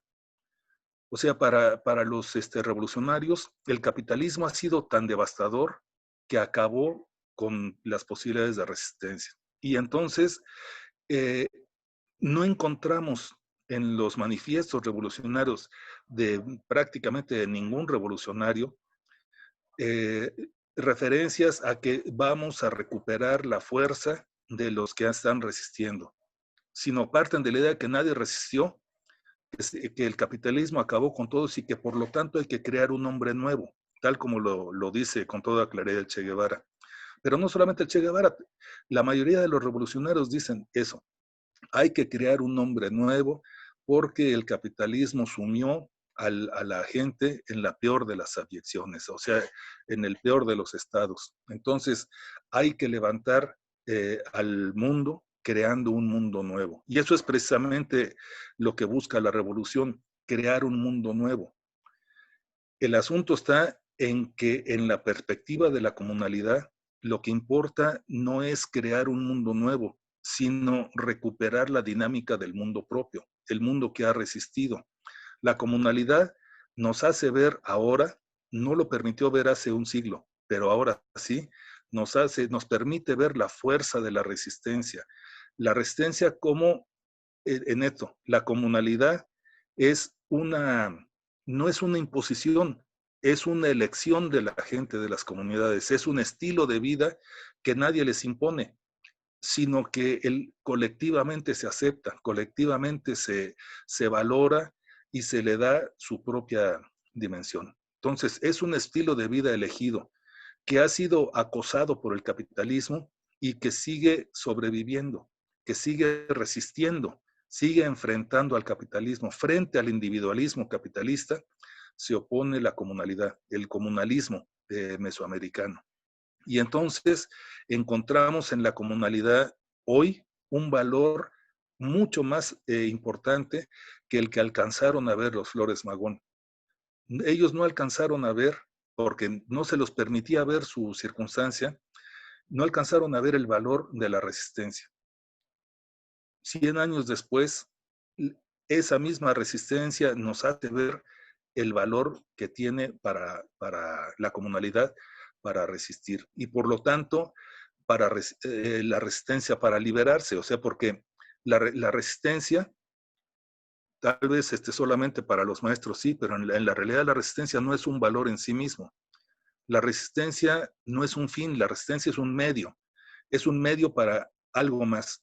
En el sentido de los indígenas, es un medio, la resistencia es un medio para liberarse, es la incubación de las condiciones que les van a permitir reorganizar la sociedad. Y reorganizar la sociedad hoy es en términos de autonomía, digamos, no se está planteando en otros términos, en términos de autonomía. Bueno, esa posibilidad, la resistencia es entonces la comunalidad, la vida comunal, cultivando el modo propio de ser en resistencia frente al capitalismo y frente al colonialismo para poder impulsar la creación de un mundo distinto que es el mundo autónomo, pero un mundo autónomo no donde se cambien todas las cosas, sino donde se pueda vivir lo que la gente vive, lo que la gente ha estado acostumbrada a vivir, que es la vida comunal. Entonces, yo creo que es muy importante en este sentido de la resistencia encontrar que los antecedentes de Flores Magón son muy importantes porque ellos ven la fuerza de la comunalidad o de lo comunal para reconstruir el mundo. No porque lo hayan un valor en resistencia, pero nosotros ahora lo vemos en la perspectiva de la resistencia. Y la resistencia es anticolonial, es hacia la descolonización también. Entonces, ese es el gran valor de la vida comunal. Por eso mismo hay que ver, que pensar la vida comunal y impulsarla. Si recordamos el cuento que leímos, habla del grupo Los Iguales. Esa es una manera de decir un grupo de gente lúcida, de gente crítica, de gente que piensa por el bien común, está tratando de organizar a todos los demás y de ver las cosas. Esa es justamente la función del intelectual. Y la función del el intelectual se forma en las universidades. No solamente ahí, pero fundamentalmente ahí. Los más importantes intelectuales indígenas son gente que se formó en universidades, son gente que leyó el pensamiento crítico en universidades. Entonces, el hecho de que una universidad como la Universidad del Pueblo esté pensando en términos de comunalidad, de recuperar la vida comunal, no puede ser eso solamente, y seguramente no lo es, en términos académicos, sino en términos de poder aportar elementos académicos al fortalecimiento de la vida comunal. Y al hacer así, al aportar elementos entonces a la resistencia etnopolítica de los pueblos en busca de su liberación, que es lograr vivir la comunalidad en autonomía. No sé si esto responde lo que me preguntaron o me preguntaron algo más, porque luego se emociona uno hablando y no apunté que era lo más que había que decir. Ustedes me dirán. Pues va encaminada hacia allá la respuesta, doctor, y la verdad nos deja mucho que pensar. Este último elemento que usted nos ha brindado de qué tendría que estar haciendo la Universidad del Pueblo para aportar elementos académicos para esta resistencia. Sin lugar a dudas es una pregunta bastante profunda y que llega precisamente en un momento interesante porque en este primer aniversario que estamos realizando también tenemos que hacer una revisión de nuestro actuar. Tenemos que estar viendo qué hemos hecho y obviamente qué nos falta por hacer para poder realmente ser un elemento, una institución de nivel superior que pueda estar apoyando a estos procesos de liberación y de decolonización que son tan urgentes de estar realizando. Y bueno, sí, por ahí va la pregunta, pero no se preocupe, ya nos llegaron más. Si usted tiene a bien. Una ¿Sí? cosa más, es que me acordé de que pedían como bibliografía o dónde encontrar Así es. Bueno, el lugar más importante es una página web que se llama Archivo Magón, así corrido, archivomagón.org o .net, alguna de las dos, pero es Archivo Magón. Es una página que hizo Jacinto Barrera Basols y donde se pueden leer todos los ejemplares del periódico Regeneración, los principales libros que se han escrito sobre magonismo, hay fotografías, es lo más completo que hay. Y debemos de saber que físicamente en México no hay un solo lugar donde exista una colección completa del periódico Regeneración. Entonces, este archivo por primera vez nos pone en la posibilidad de encontrar textos que nunca se habían escrito, que nunca se habían podido acceder en México, desde acá. Entonces, ese es para leer las fuentes primarias, eso es. También les sugeriría, si quieren leer un libro que hice yo, que se puede descargar de internet, que se llama Magonismo y Vida Comunal Mesoamericana, que así con ese título se puede descargar de internet. Y finalmente, aprovecho para hacer una invitación. El próximo día 1 de octubre, en el marco de la Feria del Libro, como a las 11 de la mañana, se va a presentar un libro en el que convocó Carlos Beas de la UCISONI para pensar el socialismo de los otros, o sea, la importancia de la comunalidad en la mirada actual de anarquista. Entonces escribe él, escribo yo, escribe Martín Barrios de las organizaciones de Tehuacán, bueno, otros compañeros. El libro se llama El socialismo de los otros y se va a presentar el 1 de octubre por internet en el marco de la Feria del Libro de Antropología. Esas son algunas de las fuentes a las que se puede recurrir. Gracias por esta bibliografía, doctor. Estoy seguro que la vamos a estar consultando. Bueno, le decía yo si tuviera tiempo para algunas otras preguntas. Nos hemos dado la tarea de poder agruparlas para que vayan en la misma lógica, ¿no? Tiene que ver con el asunto de la educación. Sí. El magonismo, ¿cómo concebía la educación? ¿Cómo concibe el acto de hacer educación superior desde la UP?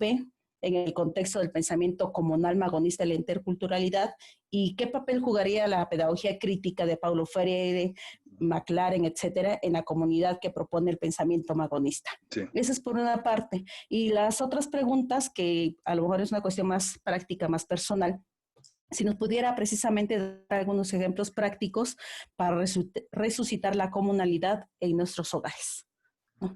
Entonces, dos vertientes, dos preguntas que nos gustaría que usted los pudiera estar comentando. Sí. Bueno, empiezo por la segunda, que es la más fácil, resucitar la comunalidad en los hogares. Eso es algo que se hace en la comunidad. Solamente a partir del interés de ser comunal y de la comprensión de lo que es la comunalidad, se puede impulsar la recuperación de la vida comunal. Oaxaca es un espacio donde no se requiere de leer sobre la comunalidad, sino se requiere simplemente viajar. Si en su comunidad no hay vida comunal, ustedes viajan hacia cualquier punto, 1 hora, 2 horas, y van a pasar por lugares donde la vida comunal sigue viva. Eso es algo que he encontrado en Oaxaca. No puede uno viajar más de 1 hora sin encontrar vida comunal y vida comunal viva. Entonces, ellos son los que saben qué es lo que ha sido fundamental. Pero digamos que en términos generales, lo fundamental es, o podemos decir que lo fundamental es ser poder dentro de un territorio. Ese es lo fundamental. Poder a través de la asamblea y los cargos dentro de un territorio y defender precisamente el territorio desde la asamblea y de los cargos, eso es lo que fundamenta la vida comunal, porque en el territorio se crea la vida, que es a través de la milpa. Bueno, y en cuanto a la educación, es un aspecto bastante interesante. Los Magón, como les decía, hay dos periodos del magonismo. Un primer periodo que es liberal, que es desde sus inicios, pongamos desde que empezó el periódico Regeneración en el año 1900 hasta 1906 o 1907, en que son liberales. En esos 7 años son liberales, pero ellos dicen que ya eran anarquistas, nomás que no lo podían decir. A partir de 1907 y sobre todo de 1908 y hasta su muerte, son anarquistas. Bueno, en la educación, ellos en su base anarquista, ellos confían en que la educación debe ser obra del pueblo. No dicen cómo, no abundan más. La escuela en realidad no es una de las preocupaciones mayores de lucha de los Flores Magón. Si yo no sabía esto de que había tenido contacto Ricardo Flores Magón con Morín, el fundador, durante la fundación de la UNAM, pero eso seguramente sucedió en el periodo liberal, o sea, cuando Ricardo Flores Magón empezaba en su lucha y no era claramente anarquista. Entonces, en esa primera parte todavía pensaban que lo que había que hacer era tumbar a Porfirio Díaz, etc. Pero si ustedes leen el manifiesto del Partido Liberal Mexicano de 1906 y especialmente los documentos que mandaron a sus correligionarios que llaman para consulta sobre este mismo plan y programa, es muy interesante ver los argumentos sobre la educación. Ellos dicen en el manifiesto, en el plan, que la gente debe tener derecho a educación. Y entonces, por ejemplo, una de las cosas que plantea en su explicación, en sus argumentos para consulta, dicen, toda la gente, todos los niños deben de tener derecho a la educación. Pero para que el niño vaya a la escuela, para que el niño del campo vaya a la escuela, se necesita que deje de trabajar con su familia. Ir a la escuela significa sacarlo del campo y por lo tanto del trabajo con la familia para meterlo a la ciudad.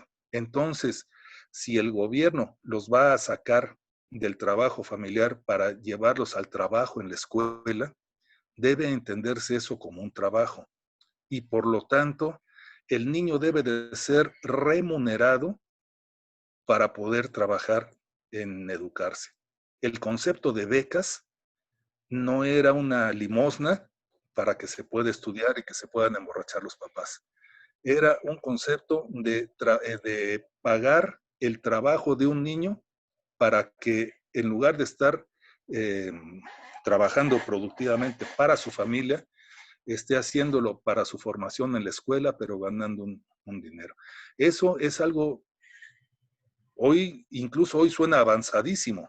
Pensar que las becas no son un regalo para, pues en algunos casos para estudiar, pero en muchos para dilapidarlos o para otra cosa, sino entenderlo como un trabajo y por lo tanto como trabajo exigir la responsabilidad de un trabajador y sobre todo de un trabajador comunal, eso es algo realmente avanzado. Entonces, conviene leer el plan del Partido Liberal de 1906 para encontrar esta y otras ideas sobre educación.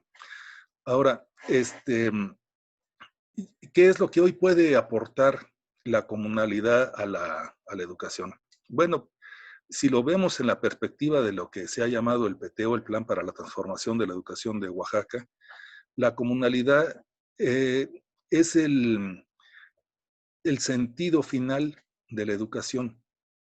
O sea, si de lo que se trata en la educación es de formar niños y una formación crítica, lo que buscan no es solamente formar niños, sino formar niños críticos, autónomos, conscientes, que puedan encabezar las luchas antipatriarcales, las luchas por su comunidad, las luchas de resistencia. O sea, si de lo que se trata es de formar ese tipo de niños conscientes, entonces de lo que se trata es de fortalecer lo comunitario.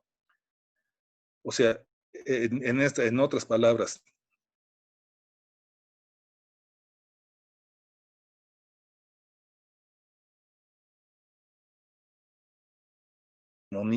es precisamente el colectivismo comunal frente al individualismo hegemónico. Entonces, formar a los niños, insistir, fortalecer la vida comunal académicamente, organizativamente, de los medios que se pueda, es fortalecer un mundo distinto, las posibilidades de un mundo distinto. Entonces, la educación tendría por función aportar los argumentos desde la perspectiva académica que le permitan al niño, al joven, al adulto, poder identificarse con la vida comunal y poder fortalecer, por lo tanto, o sea, entender que la resistencia, que la comunalidad es base de la resistencia. Uno podría pensar que cómo es posible que siendo gente de las comunidades tengan que tener conciencia de la comunalidad para saber su importancia política, si eso lo tienen por nacimiento. Bueno, eso es olvidar un poco la importancia de la ideología y del colonialismo. Es más o menos lo mismo que pensar que un obrero, por el hecho de ser obrero, tiene conciencia de la explotación. Y entonces toda la obra de Marx no sirve para nada, porque él precisamente estudió el capital, el funcionamiento del capital para poder mostrar las formas de explotación del obrero, porque el obrero no es consciente, se necesita que el obrero tenga conciencia de clase, que entienda su propia realidad, pero como clase, que es lo que el Estado le ha estado impidiendo. Lo mismo sucede en el caso indígena. No es que en las comunidades no sepan, no vivan la vida comunal. Eso sí lo viven. El obrero también vive la explotación, pero no tiene conciencia de la vida comunal, igual que el obrero no tiene conciencia de la explotación, hasta que por razonamiento puede entender y tener conciencia de las características de la explotación.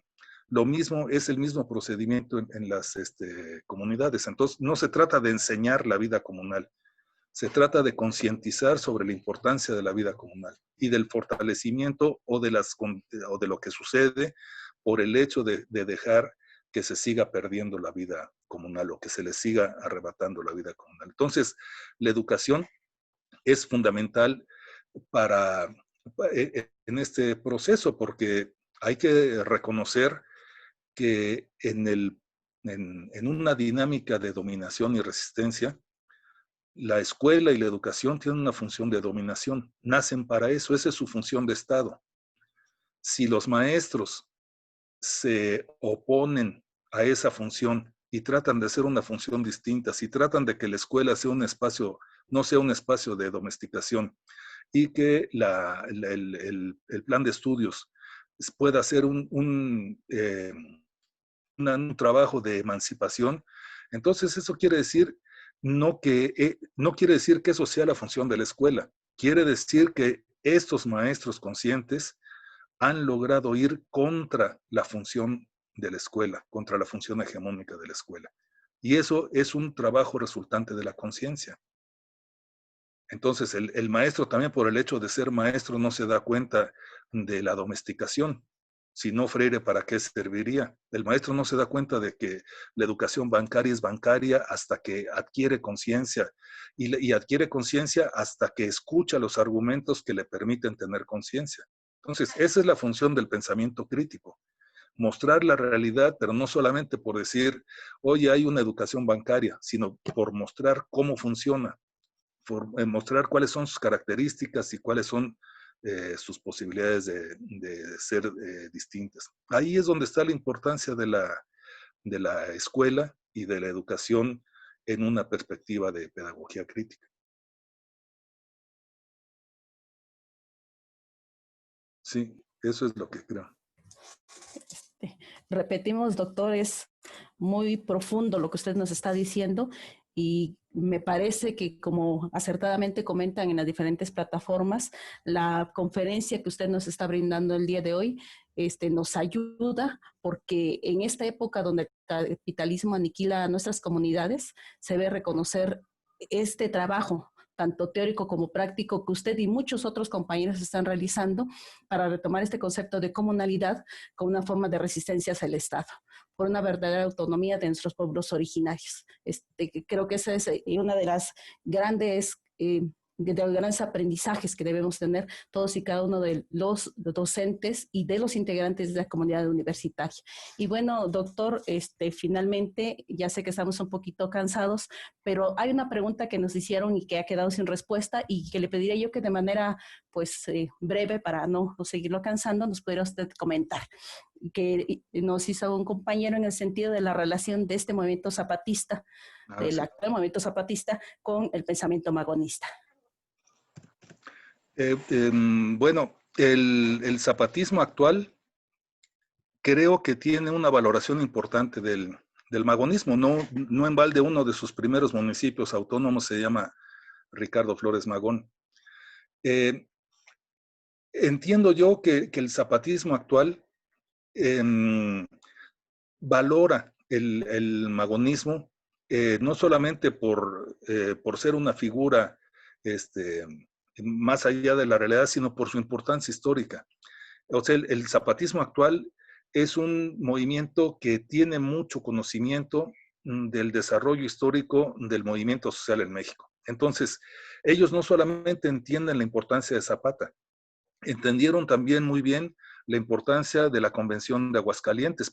Por eso es que le llamaron a su convención, Convención de Aguascalientes.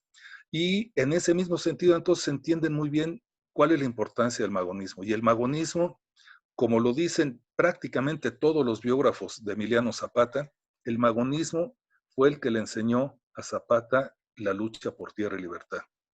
Zapata quedó fascinado por el concepto y por las palabras y por los conceptos que eso encierra. Y entonces, Zapata luchaba por tierra y libertad, pero sin haberlo puesto en sus documentos. Entonces, creo que el magonismo podemos decir que sirvió para radicalizar al zapatismo de don Emiliano Zapata. Y de la misma manera, entonces, entiendo yo que el magonismo actual ha servido para radicalizar al zapatismo. O sea, para poder encontrar en los caminos de su lucha hacia la liberación por la vía de lo comunal. O sea, Ricardo Flores Magón cuestiona básicamente la revolución que no es revolución, cuestiona la educación que no es educación, cuestiona la liberación que no es liberación. O sea, llama a mirar las cosas de manera crítica. Y por lo que entiendo, alguna vez platicando con Bruno Baronet, que conoce muy bien de la realidad de la educación zapatista, me decía que ellos estudian mucho a Flores Magón, leen a Flores Magón, tanto en la formación de docentes como en los trabajos en sus reuniones. Entonces, yo entiendo que el magonismo está presente con fuerza en el zapatismo actual.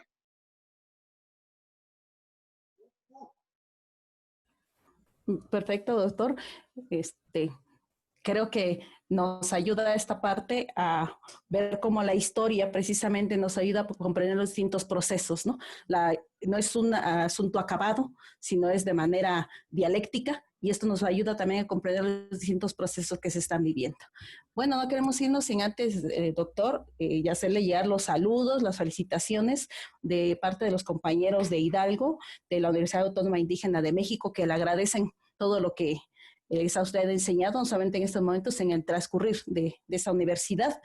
Y si no hubiera nada más, a nombre de toda la comunidad universitaria, doctor, a nombre de estos compañeros, esta comunidad que estamos intentando hacer cosas distintas para empezar a transformar, no resta más que agradecerle su presencia.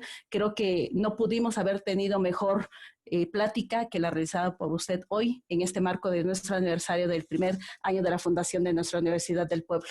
Le damos a todos ustedes las gracias, les agradecemos su presencia, que hayan estado con nosotros en estas actividades y los invitamos para que nos veamos más tarde a partir de las 7 de la noche, en 1 hora aproximadamente, para escuchar la conferencia de la doctora Teresita Garduño, denominada La acción docente ante la pandemia de comorbilidades.